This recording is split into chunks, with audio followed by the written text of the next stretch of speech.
I was sitting on the couch, still wearing my boots, in my wife's parents' living room just outside Minneapolis. The carpet was too white, the fireplace too fake, and the laughter too damn loud. Across the room, Trevor, my golden boy brother-in-law, held up a shiny new set of truck keys like he'd just won a game show. "Fully loaded F-150 sport package," he shouted. Her dad clapped him on the back like he'd cured cancer. "Only the best for my boy," he said. Kim squealed, clapping like a little kid. She actually jumped up, kissed her dad's cheek, then hugged her mom like this was some life-altering event. Her mom wiped away a tear. I swear to God, a tear. Outside, the truck sat gleaming in the driveway, Red Bull and all, fresh off the lot. Probably less than 10 miles on the damn thing. I looked down at the gift bag in my lap. It was light. I pulled out a cheap wallet, fake leather. There was a folded note inside that read, "For your future tool set fund." Taped to it was a $5 bill. "Hope that gets you started," her dad chuckled. "You're good with money, Wes. You'll build it up in no time." No one laughed, just him. I nodded and faked a smile. Didn't say a word. I had driven 5 hours in snow and ice to be here. My Tacoma, 11 years old, paid off, dent in the rear fender, sat behind Trevor's brand new prize. Not one person had asked how the drive went. Trevor was already FaceTiming someone. "Check this out, bro. F-150, platinum trim, from the rents. Crazy, right?" I watched my wife beam with pride. Like it was her win. Like her whole life had just been validated in one push of a key fob. I had shown up with news. Big news. After 6 years of busting my ass on job sites, I got promoted to foreman, leading some of the biggest commercial builds in the state now. I had rehearsed how I'd say it, waited for the right moment. But right there, with everyone still circling Trevor like he was the second coming of Christ, I knew it didn't matter. Quick note, before listening, share which city or country you're watching from.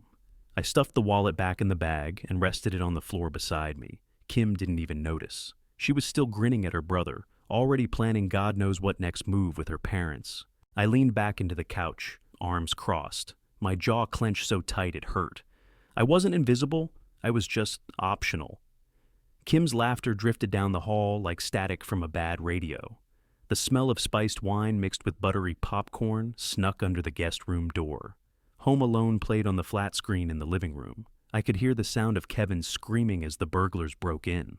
Kim and her sister were quoting lines, laughing like kids at a sleepover. I lay on the stiff twin bed staring at the ceiling, my hands locked behind my head. The air smelled like fabric softener and old wood. The clock on the dresser glowed 12:47. I'd shut my eyes more than once, but my mind wouldn't shut off. My jaw kept tightening. My heart felt like it was trying to claw its way out of my ribs. Their laughter hit another high note when the paint can swung down the staircase. I rolled over, pressing my face into the pillow. It felt like a brick. By 2 a.m., the house was silent. I sat up, swung my legs to the floor, and rubbed my face hard.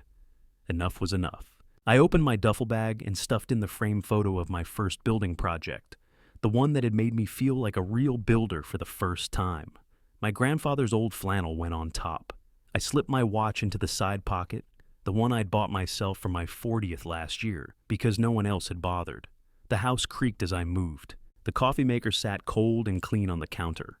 I placed the bag next to it and wrote on a scrap of paper from the junk drawer, "Thanks for everything, heading out early." My handwriting was tight and sharp. I glanced at the pile of gifts I'd brought for them, the top-shelf whiskey for her dad, the custom Vikings jersey with his name stitched across the back, the expensive coffee machine her mom had been hinting about for months, all still wrapped, all staying right there. The clock read 3:10 when I slipped on my boots. I didn't bother folding the guest blanket. I didn't bother checking the living room. At 3:15, the Tacoma's engine turned over with a low growl. The driveway was empty except for Trevor's truck and Kim's SUV. Frost clung to the glass. I loaded my duffel and the photo carefully behind the passenger seat, then shut the door without a slam. As I backed out, the house stayed dark. No porch light flicked on. No curtain moved. It was like leaving a museum after hours. All the smiles frozen behind glass. The road out of their neighborhood wound past big houses with glowing trees in the windows. Every driveway held shiny SUVs and trucks with bows and wreaths. I gripped the wheel and stared straight ahead. My Tacoma hummed steady, heater spitting out lukewarm air. 10 minutes out, the phone buzzed on the console. Kim's name lit up the screen. For a second, my chest lifted. Then I read the text. "Did you remember to bring the extra propane tank from the cabin? Trevor needs it. No, where are you? No, are you okay? Just another errand." I stared at the screen until it dimmed. My hands tightened on the wheel until my knuckles hurt. The frozen highway opened up ahead, black and empty. I dropped the phone back into the cup holder without answering, pressed my foot on the gas, and merged onto the interstate, snow crunching under the tires. The road swallowed me whole, and I didn't look back. The highway stretched out in front of me like a frozen belt of nothing, headlights cutting through black, radio off. Just the sound of tires grinding over ice-crusted pavement and the steady click of the heater struggling to keep up. By the time I hit Iowa, the sky was starting to pale. My coffee was cold. My hands were stiff from the wheel, but my mind, it was stuck on a loop. That Christmas morning crap wasn't new, not even close. The engagement party, Jesus. Trevor slurred through a toast about locking it down like a boss, then pulled out a Rolex their parents had wrapped just for him. Whole table clapped like it was a damn graduation. Meanwhile, I covered the dinner bill when their card declined. Kim brushed it off. It happens. At my actual college graduation, I stood alone in the crowd. My parents couldn't make it, long story. But Kim's family, they were in Europe, some fancy business school inspiration trip for Trevor, pictures all over Instagram, him posing in front of Oxford like he actually studied there. My first real promotion on the job, crew lead after 3 years grinding in the dirt, handling subcontractors, juggling timelines, Kim looked up from her phone and said, "That's cute, babe," then asked what we were having for dinner. Every time I hit a milestone, it barely registered. Every time Trevor farted in a suit, it was national news. I turned the heat up. It didn't help. The sun broke through the gray as I pulled off near Des Moines, knuckles sore, shoulders tight. I needed food in 5 damn minutes without thinking. I parked outside a rundown diner with a flickering sign that just said Eats. Inside smelled like grease, burnt coffee, and winter jackets. I took a booth by the window. The waitress came over, probably pushing 70, with short white curls and hands like she'd been wiping counters since Nixon. She poured me a coffee without asking. "Cold out," she said. I nodded. "Been driving a while." She gave me a once-over. "You look like you've been carrying a load." That hit harder than I expected. "Family stuff," I muttered. She didn't blink, just nodded like she'd heard that same thing 1,000 times. "Ain't they always the ones?" I almost laughed. Instead, I wrapped my hands around the mug like it might anchor me to the table. While I waited on some eggs and toast, I watched cars glide past the window. Big trucks. SUVs with bows still stuck to the front. Families heading back from holidays, full of leftovers and fake joy. I stirred sugar into my coffee. Didn't drink it. I kept thinking about that note. Tool fund, $5 and a chuckle. Like I was some kid saving up for a dream I'd never reach. And they all just laughed like that was perfectly fine. Like I didn't already own real tools, build real things, run crews of 20 guys. But I wasn't Trevor. That was the whole problem. He could half-ass everything and still walk away with prizes. Meanwhile, I was the guy patching the drywall behind him, cleaning up messes no one noticed, paying tabs no one remembered. The waitress brought my plate. "You want hot sauce?" "Sure." She walked off again. No questions. That's what I needed. No damn questions. I ate slow. Let the coffee go lukewarm. Watched the ice melt off my Tacoma's hood from the window. Thought about what the hell came next, because I sure wasn't turning around. The last bite of toast stuck in my throat. I forced it down with the rest of the coffee, dropped a 10 on the table, and nodded to the waitress on my way out. "Good luck with the family," she said. I stopped at the door, hand on the knob. "They're not my family," I said. "Not anymore." I stepped back into the cold, breath coming out in short white bursts. The wind slapped my face awake. I slid into the truck, started the engine, and let it warm while I stared out at the empty lot. I didn't feel lighter yet, but I sure as hell felt clearer. I put it in drive and kept going south. The wind was still biting by the time I crossed into Oklahoma, but at least the roads were clear. My fingers finally stopped cramping around the wheel somewhere outside Bartlesville. I didn't have a plan, just a phone and one name that made sense. I called Darren while fueling up at a Love's. He answered on the second ring. Wes, holy shit, man. You alive? Barely. You good? Nope. He didn't miss a beat. Get your ass down here. You're not imposing. I got a couch and a fridge full of beer. You remember where I live? Yeah. Then drive. Click. That was all I needed. When I pulled into his driveway the next night, the sun was already ducking below the rooftops. His house was nothing fancy.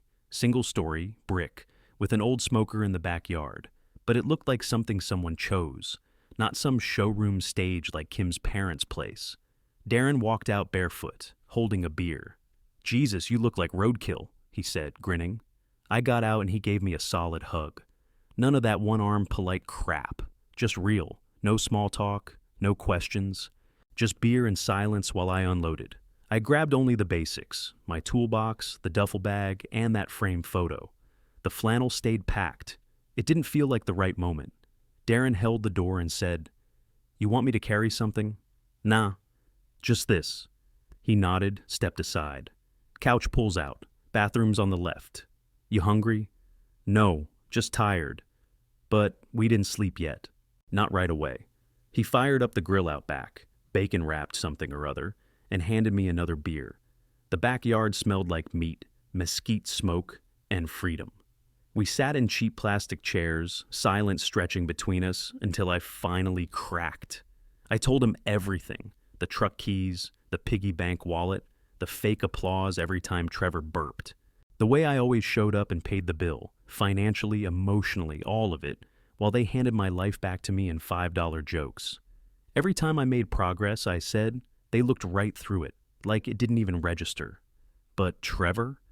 He breathes and they build him a damn shrine. Darren didn't cut me off. Didn't try to fix it. When I finished, he leaned back, beer dangling from 2 fingers, and said, Man, they didn't deserve your time, let alone your effort. That hit harder than it should have. I stared at the grill flame for a long time. My throat felt raw, not from yelling, just from holding it all in for too damn long. You feel like a ghost long enough, I said. You start acting like one. He didn't say anything to that, just tossed more bacon on the fire. After a while he asked, You got a plan? No, just knew I couldn't keep doing that. Well, he said, you're here now. So start with a couch, a beer, and not being around people who treat you like scrap wood. I let out a breath I hadn't realized I was holding. It fogged in the cold air, then vanished. For the first time in a long time, I didn't feel small. The next morning started like the ones before. Coffee, quiet, Darren already gone for work. My phone buzzed on the counter. Kim's name lit up the screen. For half a second, my stomach flipped like maybe she finally realized what she'd done. I opened the text. Can you Venmo Trevor for the cabin propane? He said you use most of it. That was it. No, how are you? No, are you okay? Just a bill for a man who got a truck with a bow. I stared at it until my jaw ached. Then I muted her number. The screen went blank like a light switching off. I stood there with my coffee cooling in my hand, realizing there was nothing left to fix. Not there. Not with them. By lunch, I'd called my foreman. He picked up right away. Hey, Wes. Everything good? Transfer me, I said. Tulsa Division, as soon as you can silence for a second. Then, done. We've been needing someone steady down there. That was it. No hesitation, no speech about loyalty. Just done. I hung up and let the quiet settle over me. It didn't feel like running. It felt like tearing a splinter out. Within a week, Darren had me set up with a small apartment on the edge of town. Nothing fancy, 2 rooms, thin carpet, and a balcony that faced a row of oaks. But the lease was in my name, the keys in my pocket. No in-laws, no red bows. His sister, Candace, stopped by the first evening. I'd only met her once back in trade school days. She knocked, holding a crock pot. I made stew, she said. Figured you're probably living off gas station food. No strings? I asked before I could stop myself. She raised an eyebrow. It's food, Wes. Eat it or don't, I took the crock pot. Thanks. That was it. No lecture, no pity, just help. At the new job site, nobody knew anything about Trevor or Kim or Minnesota. They didn't even know I was married. They just knew I showed up on time, did the work, and didn't complain. For once, that was enough, but at night, sitting on the balcony, the silence still crawled. Years of biting my tongue, of shrinking myself, of being the one who handled it. All of it pressed down like wet concrete. So one Wednesday after work, I looked up local counselors, found a guy named Phil with an office above a barbershop downtown. Vietnam vet turned therapist. His bio said he specialized in men who felt stuck. I sat in his office, arms crossed, boots tapping against the carpet. The walls were lined with framed medals and faded photos. Young men in fatigues, helicopters, jungles. A smell like old paper and coffee. Phil sat back in his chair, gray hair cut close, eyes steady. He didn't write anything down, didn't frown, didn't nod like a bobblehead. Just listened while I dumped everything out. The wallet, the truck, the years of being the guy behind the curtain. When I finally shut up, he leaned forward, elbows on his knees. You ever consider the fact that maybe you were the one holding up that whole damn family? I blinked. What? From what you're saying, he went on, you were the glue. Paying bills, making it easy, showing up.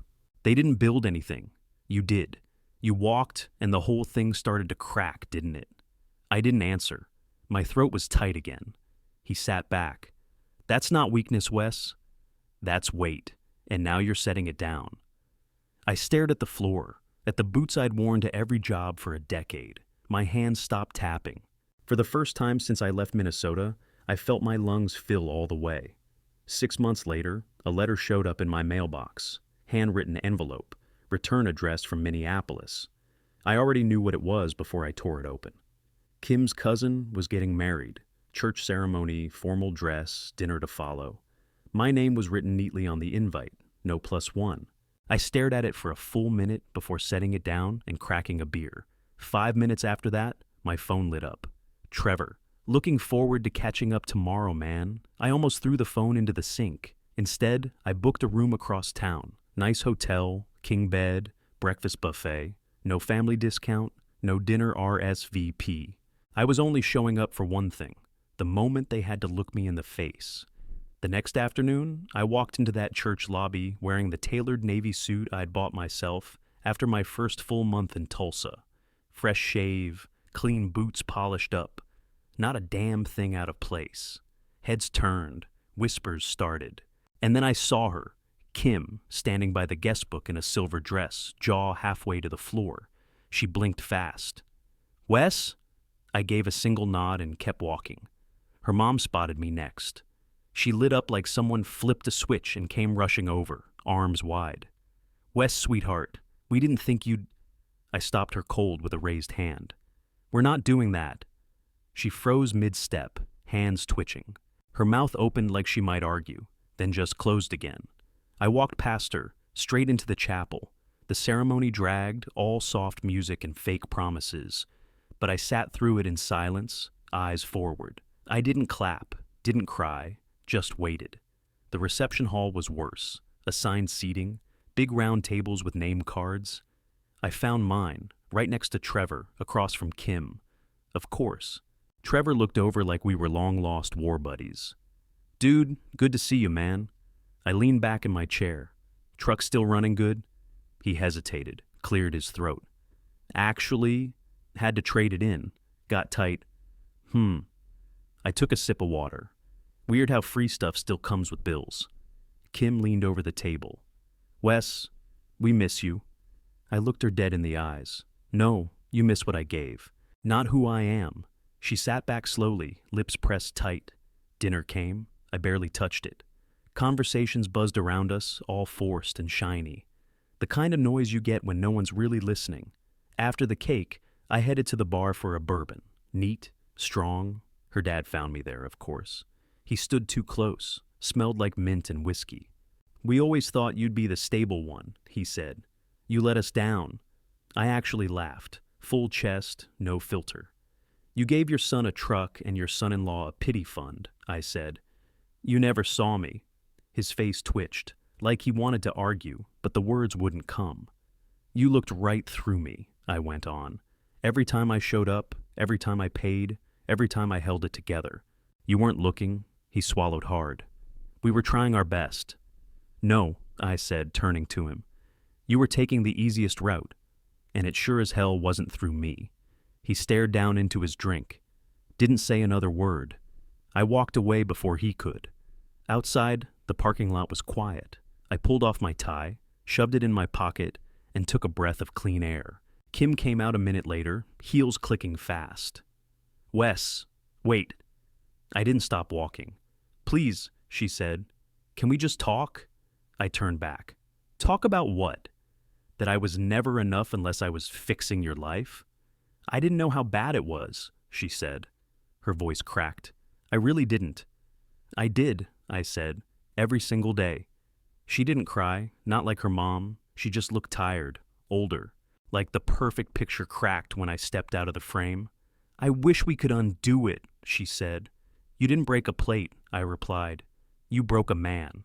Then I walked to my truck, still mine, still running, and drove back to the hotel without looking back once. Back in Tulsa, I walked into my apartment, kicked off my boots, and dropped the wedding invite into the trash. Didn't even fold it, just let it fall flat, face up, like it had never mattered. The next day I got to work in the garage. I took the $5 bill from that joke wallet and slid it into a shadow box, folded the note underneath it, tool fund just like they wrote it. Nothing added, nothing taken away. I screwed the frame into the wall above my new workbench. Right between my level and the old flannel, I'd finally decided to hang up. Not because I didn't need it, but because it deserved better than sitting folded in the dark. Every Friday, I slid a crisp $5 bill into it, one for every week I'd lived without them. Not just without their drama, without their expectations, their sideways comments, the weight of pretending I was okay with all of it. The wallet started filling up. That Friday night, Candace texted me. Holiday potluck at the community center. Don't flake, bring something real, and don't buy it. I stared at the message for a second, then typed, real as in store-bought or real as in made with two hands. She replied, you're the carpenter, you tell me. So I did. I built a tray from reclaimed oak, sanded, stained, sealed. Simple but solid. Something you could pass around for decades. I filled a crock pot with ribs I smoked myself. Took all day. Didn't rush it. When I showed up, the place was buzzing. Tables pushed together, paper snowflakes taped to the walls, kids running wild. Someone's grandma had made 4 kinds of pie. Darren was posted up near the punch bowl, already halfway through a plate of tamales. Candace waved me over. That smells amazing, she said, peeking at the ribs. They should, I said. They earned their damn keep, she raised an eyebrow. You good? I nodded. Getting there. We found a seat near the end of a table, the kind of spot where you could hear the laughter but still eat in peace. Midway through the meal, a kid, couldn't have been more than 8, sat across from me with barbecue sauce on his chin. He looked at the tray, then at me. Did you make that? He asked. Yeah, I said. Built it in my garage. His eyes got wide. What do you do? Like for work? I looked around the room, at the faces, the food, the noise that didn't ask anything from me, except that I show up and be decent. I build things, I said, and sometimes I walk away from things that weren't worth keeping. The kid blinked like he wasn't sure if that was cool or sad. I gave him a smile. He went back to his mac and cheese. Later that night, while helping clean up, Candace handed me a container with leftover ribs and a wink. You're officially invited to every potluck we ever have. No strings? I asked, grinning. She smirked. Don't push it. Back home, I opened the wallet and slid in another 5. Week 30. 30 weeks since I chose different. 30 weeks since I stopped letting people decide my value. The wallet was getting fat, and for once, so was my peace. The air in Minnesota always hit sharper. Dry cold, straight to the lungs. I'd flown in for a wedding on my mom's side. Small church, good people, no drama. Afterward, I rented a car and planned to head straight back to the airport. But then I got a message from Kim. If you're still in town, Dad's sick. Stage 2. You should come by, just for a few minutes. I stared at the screen in the rental's parking lot. Thought about deleting it. Then I reached over to the passenger seat, unzipped my bag, and pulled out the shadow box. I hadn't brought it for the wedding. I showed up to the house late that afternoon. Same two-story in the suburbs, same trimmed hedges. But there was no bow on the porch this time, no brand new truck parked in the driveway. Just Kim's sedan and a rusted-out Civic that probably belonged to Trevor. The door opened before I knocked. Her mom stood there, smaller than I remembered, eyes red, voice soft. "Come in." I stepped into the foyer, same hardwood floors, same candle smell, but quieter, like the whole house had exhaled and given up trying to impress anyone. They led me into the den. The couches were different, cheaper. The big flat screen was gone. Trevor sat in the corner, arms folded, eyes down. Kim's dad looked like half the man I'd last seen. Gaunt face, sunken cheeks, sweater hanging loose off his frame. I sat across from them, set the shadow box in my lap, and waited.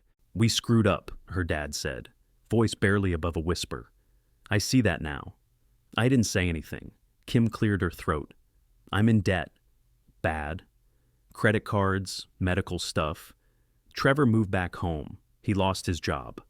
I looked at Trevor. He didn't look back. Her mom sniffled, reaching for a tissue. The air was thick. Everyone looked like they were waiting for me to explode, or cry, or gloat. Instead, I set the box gently on the coffee table and slid it forward. They all leaned in. "This," I said, tapping the glass, "is what I was worth to you." They looked down at the framed $5 bill and the note. "Tool Fund. This is what you thought I needed." Her mom broke first, cupped her hand over her mouth, and let out a sob. Kim just stared, like she couldn't decide whether to cry or nod. Her dad didn't speak. I leaned back, elbows on my knees. "I don't hate you," I said. "None of you." They looked up. "But I don't owe you either." Nobody tried to argue, not this time. We sat in silence for a few minutes, the kind of silence that finally says everything. I stood, picked up the frame, and turned to leave. "I hope you figure things out," I said over my shoulder. "I really do." Kim followed me out onto the porch. She hugged her arms to her chest, shivering in a sweatshirt that used to belong to me. "I wish we had tried harder," she said. Her voice cracked on the last word. I paused at the bottom of the steps. "Me too," I said. The Tacoma was parked down the block, tucked between a snowbank and a fire hydrant. 12 years old, rust along the bumper, a soft rattle in the exhaust. Still mine, still running. I slid behind the wheel and shut the door. The cold didn't bite as hard this time. I turned the key. The engine caught on the first try. Then I put it in drive and pulled away, without checking the mirror. Christmas morning in Tulsa hit different. No pressure, no schedules, just quiet and warmth. The apartment smelled like bacon and coffee. Candace had come by early with a tray of cinnamon rolls, still hot, sticky with icing. She didn't knock, just let herself in, muttered "Merry Christmas, you hermit," and left her boots by the door like she lived there.